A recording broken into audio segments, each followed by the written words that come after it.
जय श्री राम भाई। मैं महामंडलेश्वर डॉक्टर मौलाना सती रामानंद आश्रम से। आज एक भाई पूछते हैं कि ये 9 योगीश्वर कौन थे। तो देखिए, 9 योगीश्वर जो है वो हरि के भक्त थे। योगेश्वर श्रुतदेव अंगमुचु कुंदम प्रियवेद व्रत जेता परतु परिच्छिदम सेवसूतम स्घेनकम परचेता शत्रुपा त्रैसुता सुनीति सती संदालसा जय पत्नी ब्रजनारी किए केशव अपने वसा। ऐसे नर नारी जगत में पैदा होते रहते हैं। ठीक है, तो ये जो संसार है, ये पृथ्वी है,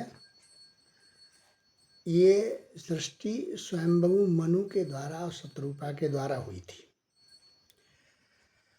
मनु और शत्रुपा के पुत्र थे प्रियव्रत, और प्रियव्रत के अग्निध्र और अग्निध्र के नाभि और नाभि के पुत्र हुए ऋषभ। ये ऋषभदेव भगवान का अवतार थे। इनके 100 पुत्र थे। 9 पुत्र तपस्या करने लग गए, बाकी के 81 पुत्र कर्मकांड में लग गए।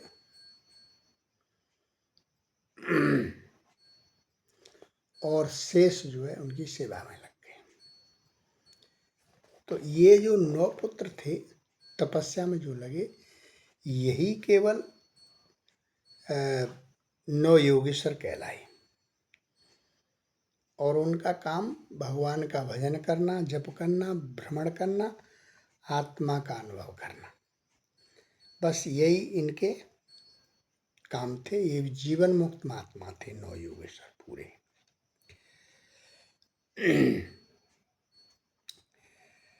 कर्मकांड के रचयिता ब्राह्मण जो है वो 81 और 9 तपस्या वाले हो गए। उनके नाम थे कवि, हरि, अंतरिक्ष, प्रबुद्ध, पिपलायन, आविर्होत्र, द्रुमिल, चमस और करभाजन। इन 9 योगेश्वरों के 9 नाम हैं। ठीक है, इसमें जो आत्मा है वो भगवान को प्राप्त कराने वाले उपाय बताते थे, धर्म के साधन बताते थे और अपना स्वयं भी भोग करते थे। उस समय महाराज निमि जो है एक बहुत धार्मिक थे और बड़े बड़े विद्वानों को बुलाते थे। राजा निमि बड़े बड़े ऋषियों के द्वारा वो यज्ञों का आयोजन करते थे। एक बार उन्होंने यज्ञों का आयोजन किया और ये 9 योगीश्वर जो है वो वहां अपनी मस्ती में विचरण करते हुए पहुंच गए। राजा निमि ने उनका बड़ा आदर सत्कार किया और राजा निमि के पूछने पर उन्होंने योगीश्वरों ने भागवत धर्म का उपदेश किया। किसके लिए? राजा निमि के लिए, बारी बारी से। और भगवान श्री कृष्ण को कैसे प्राप्त कर सकते हैं ये साधन बतलाए उन्होंने। दूसरे योगीश्वर ने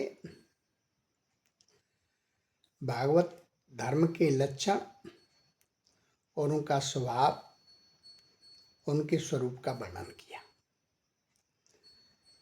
और तीसरे योगीश्वर ने ये संसार का माया जाल क्या है, इस संसार से कैसे निवृत्त हुआ जा सकता है, ये उन्होंने बताया।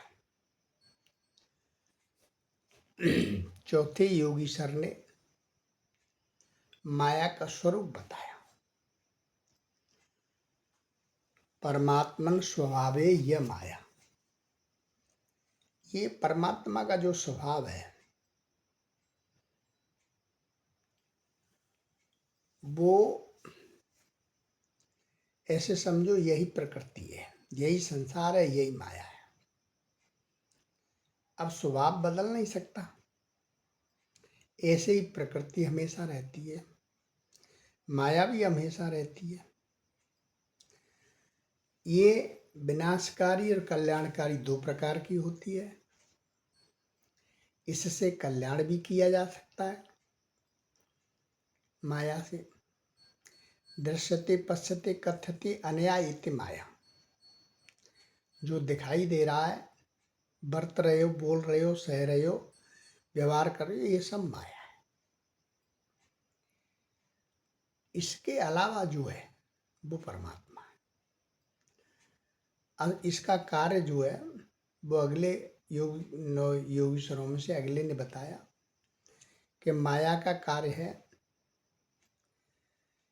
कि परमात्मा से न मिलने देना। यानी एक तरफ जीव, एक तरफ परमात्मा और बीच में माया। कहते हैं ना माया का पर्दा पड़ा है। माया का पर्दा जो वो अज्ञान, वही माया का पर्दा है, उसी को माया का पर्दा बोलते हैं।